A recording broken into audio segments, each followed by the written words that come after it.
வேல்வேல் முருகா, வெற்றி வேல் முருகா. என் அன்பு குழந்தையே, வார்த்தைகள் சாவிகள் போல அவற்றை சரியாக தேர்ந்தெடுத்தால் அவற்றை கொண்டு எந்த இதயத்தையும் திறக்கலாம், எந்த வாயையும் மூடலாம். வார்த்தைகளை கவனமாக உபயோகித்தால் வாழ்க்கையை வென்று விடலாம். உன் அப்பா நான் உனக்கு எது நல்லது எது கெட்டது என அனைத்தையும் அறிந்து உனக்கு கொடுப்பேன். ஒரு தகப்பனுக்கு தெரியும் அல்லவா, தன்னுடைய குழந்தைக்கு எது நல்லது எது சிறந்ததென்று. எல்லாம் எனக்கு தெரியும். எல்லாவற்றையும் நான் பார்த்து கொள்கின்றேன்.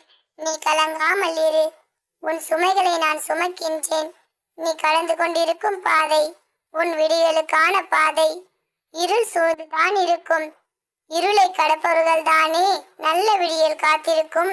நீ போகும் பாதையில் உனக்கான பயங்கள், கலக்கங்கள், தடுமாற்றங்கள் இருக்கலாம். உனக்கான பாதையில் நீ மட்டும் தானே பயணிக்க முடியும். ஆனால் ஒன்று நினைவில் கொள், உனக்கு துணையாக இந்த இருளில் நானும் இருப்பேன் என்று. இருள் என்பதனால் உன் கண்களில் புலப்படாமல் இருக்கலாம். ஆனால் நான் உன்னிடத்தில் உனக்காக உன்னுடனே பயணம் செய்கின்றேன்.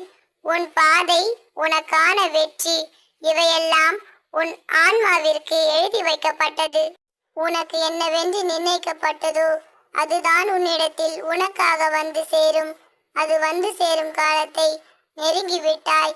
உன் வாழ்க்கைக்கான பொற்காலம் இது. உனக்கான எல்லாம் உன்னை வந்து சேரும் நேரம் இது.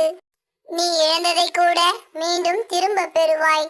உன்னை வெறுத்தவர்கள் உன் மீது அன்பு செலுத்துவார்கள். உன்னை விட்டு விலகியவர்கள் உன்னை தேடி வருவார்கள். இவை எல்லாவற்றையும் உன் நிகழ்த்தி காட்டுவேன். நொடிக்கு நொடி கவலைப்பட்டு கொண்டிருக்கிறாய். எனக்கு ஒரு நொடி போதும், உன் வாழ்வில் அதிசயத்தை நடத்தி காட்டுவேன் என்பதை மறந்து விட்டாயா? அந்த நொடி இன்று முதலே ஆரம்பமாகிறது. உன் கவலைகள் அனைத்தையும் என் காலடியில் போட்டுவிட்டு உனக்கான ஒளிமயமான எதிர்காலத்தை எதிர்கொள்ள காத்திரு. உனக்கான அற்புதத்தை நிகழ்த்த இதோ நான் வந்துவிட்டேன். உன் வேண்டுதல்கள் அனைத்தும் என் செவிகளில் கேட்கும் நேரம் வந்துவிட்டது. இனி ஒவ்வொரு நாளும் நற்செய்திகளோடு விடியும். நீ பொறுமையோடும் நம்பிக்கையோடும் இருந்ததற்கு பலன்களை காண போகின்றாய். இது என் சத்திய வாக்கு. நம்பிக்கையோடு நீ இருந்தால் நிச்சயம் உனக்கு நல்லதே நடக்கும். எப்பொழுதும் உனக்கு துணையாக இந்த முருகன் உன்னுடனே இருக்கின்றேன். என் அன்பு குழந்தையே, இன்று என் பிள்ளைக்கான ஒரு சந்தோஷமான செய்தியோடு வந்துள்ளேன். விரைந்து வந்து இறுதி வரை கேள் தங்கமே. இனி உன் வாழ்வில் மகிழ்ச்சியான செய்திகளையே கேட்கப் போகிறாய். யாராவது எங்காவது பக்தி பாவத்துடன் என் நாமத்தை உச்சரித்துக் கொண்டு என் எதிரே கைகளை நீட்டினாலே போதும், உடனே அவர்கள் முன்பு நான் சென்று நிற்பேன். நீயோ எப்பொழுதும் அப்பா அப்பா என்று சதா சர்வ காலமும் என் நாமத்தையே சொல்லிக் கொண்டு என் வருகையை எதிர்பார்த்து கொண்டிருக்கிறாய் அல்லவா? உனக்காக உன்னை காண நான் வராமல் செல்வேனா?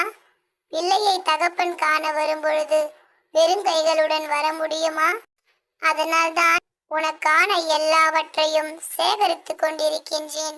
நீ என்னிடம் கேட்ட எல்லாவற்றையும், உன் வாழ்விற்கு தேவையான எல்லாவற்றையும் எடுத்துக்கொண்டுதான் உன்னை காண வருவேன்.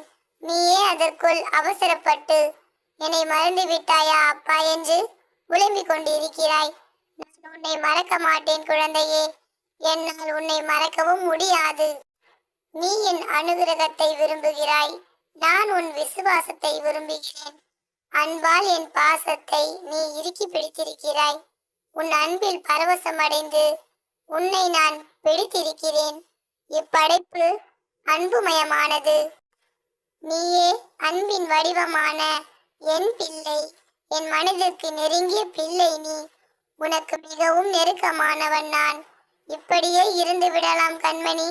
இந்த அன்பை தாண்டி எதையும் எதிர்பார்க்காதே. நானும் அன்பை தாண்டி வேறு எதையும் உன்னிடம் எதிர்பார்ப்பதில்லை. உன் கால்கள் என்று என் ஆலயத்தின் வாசலில் பதிந்ததோ அன்றே உன் துன்பம் என்னும் கதவுகள் மூடப்பட்டு விட்டன. இன்பம் என்னும் கதவிற்கு நீ மெல்ல மெல்ல அடியெடுத்து வைக்க துவங்கி விட்டாய். என் வாய்க்காலில் அடியெடுத்து வைத்த நேரமே நீ வசந்த காலத்தில் அடியெடுத்து வைத்து விட்டாய். உன் வாழ்வில் நல்லதே நடக்கும், அதற்கான அறிகுறிகளை காண்பிப்பேன் என்று கூறியிருந்தேன் அல்லவா? அந்த அறிகுறிகளை கண்டு கொண்டாயா? மகிழ்ச்சியாக இரு கண்மணி. சேர வேண்டிய இடத்திற்கு வருவதற்கு இன்னும் சில நாட்களே உள்ளது. என் பைசல்களை உன் கையில் பத்திரமாக கொடுத்துள்ளேன். நம்பிக்கை, பொறுமை எனும் நாணயங்களை உன் புத்தியிலும் மனதிலும் பதிய விட்டாய். அதுவே உன்னை காக்கும். வசந்த கால மாளிகையில் குடியேற எல்லா விஷயங்களையும் நான் உனக்கு சரி செய்து கொண்டிருக்கிறேன். இனி உனக்கு பொக்கிஷமான புதிய வாழ்க்கை, புதிய அத்தியாயம், புதிய உறவுகள், புதிய வேலை, செல்வ செழிப்பு என்று எல்லாம் உன்னை வந்து சேரும். உன் புதிய வாழ்க்கைக்கு பரிசாகத்தான் நான் இப்பொழுது என் வார்த்தைகளை உன் கைகளில் சேர்க்க வந்துள்ளேன். இப்பொழுது எனது இந்த வார்த்தைகளை நீ முழுமையாக கேட்டிருந்தால் எதற்கும் கவலைப்படாமல் சந்தோஷமாக இரு. நீ ஆசைப்பட்டது, விரும்பியது அனைத்தும் உன் கைகளில் வந்து சேரும். நான் அதை சரியான நேரத்தில் உன்னிடம் வந்து சேர்ப்பேன். என் அன்பு குழந்தையே, என்னிடம் நீ ஒரு வேண்டுதலை வைத்திருக்கிறாய். அந்த வேண்டுதலை காவடி எடுத்து பால் குடம் எடுத்து இன்று தீர்த்து வைத்து விட்டாய். இன்னும் 7 நாட்களில் நீ வைத்த வேண்டுதலை நிறைவேற்றி விடுவேன். என் செல்லமே, உனக்காக நான் எப்பொழுதும் எந்த இடத்தில் நீ கூப்பிட்டாலும் கூப்பிடாவிட்டாலும் ஓடோடி வந்து விடுவேன். என் செல்ல பிள்ளையே, உனக்காகத்தான் உன் முருகனப்பா வந்திருக்கிறேன். நீ வேண்டிய மங்கள வரத்தை அழித்து விட்டேன். கவலையின்றி இரு. நீ சிறு வயதிலிருந்து கஷ்டப்பட்டு விட்டாய். நீ கல்யாணம் பண்ணி போகும் இடத்தில் சந்தோஷத்தை மட்டும் அனுபவிப்பாய்.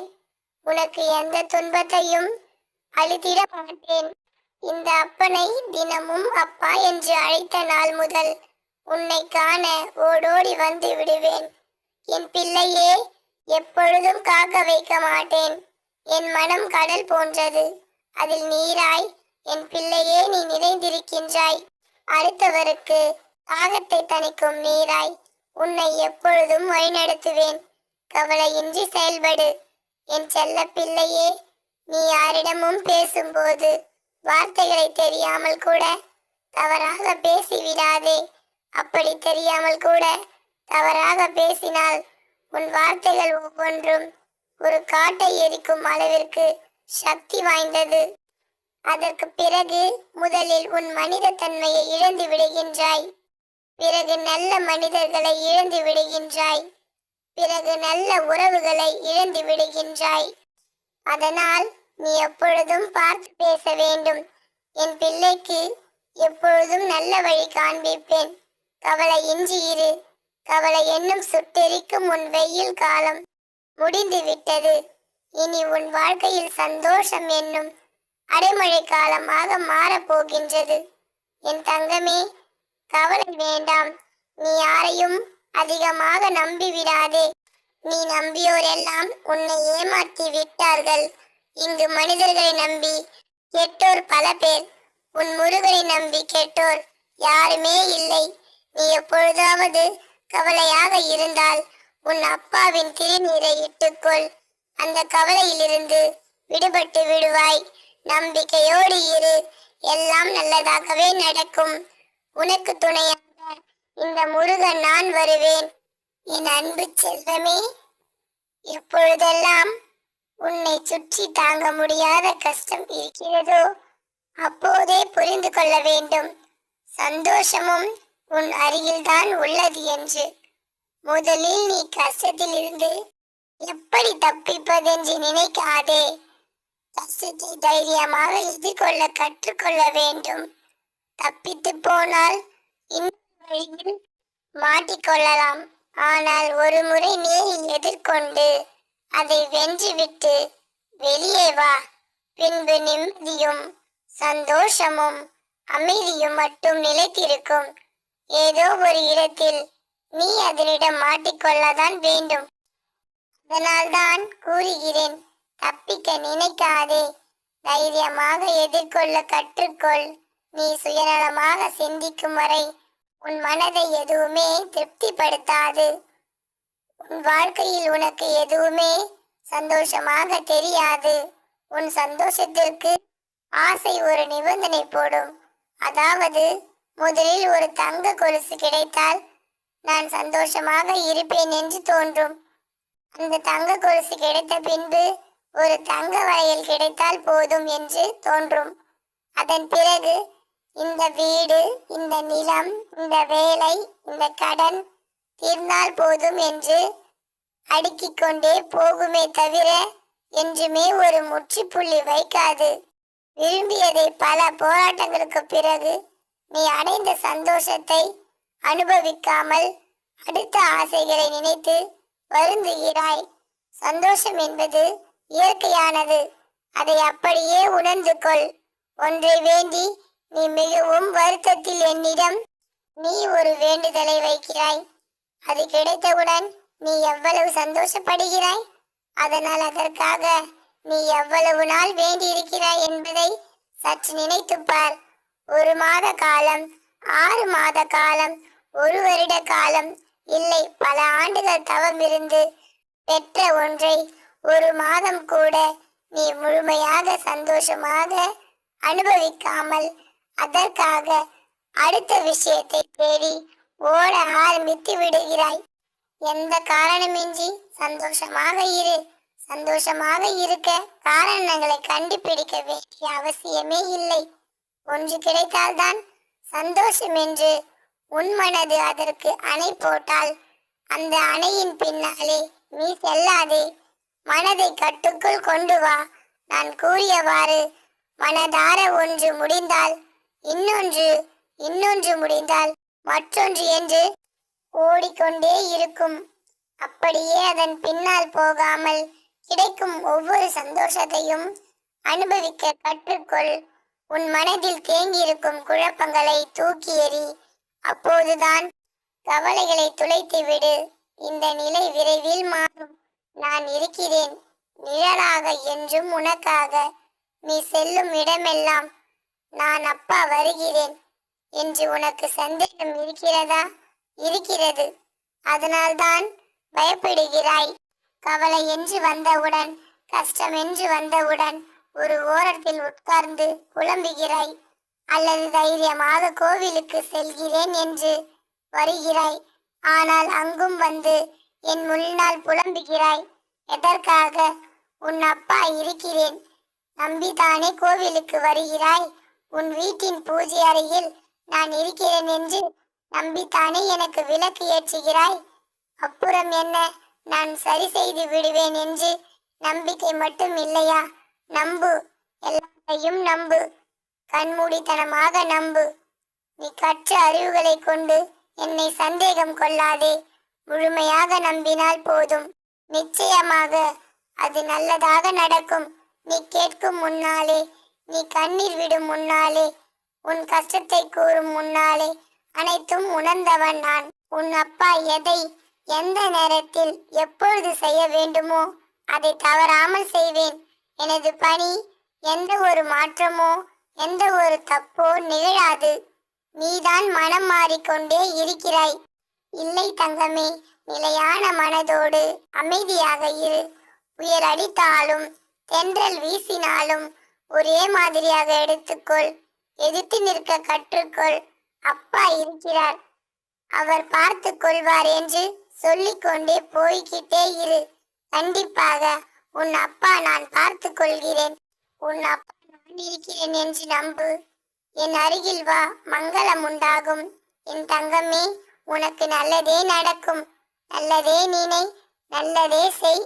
உனக்கு துணையாக எப்பொழுதும் இந்த வேல்முருகன் நான் வருவேன். வேல்வேல் முருகா, வெற்றி வேல் முருகா.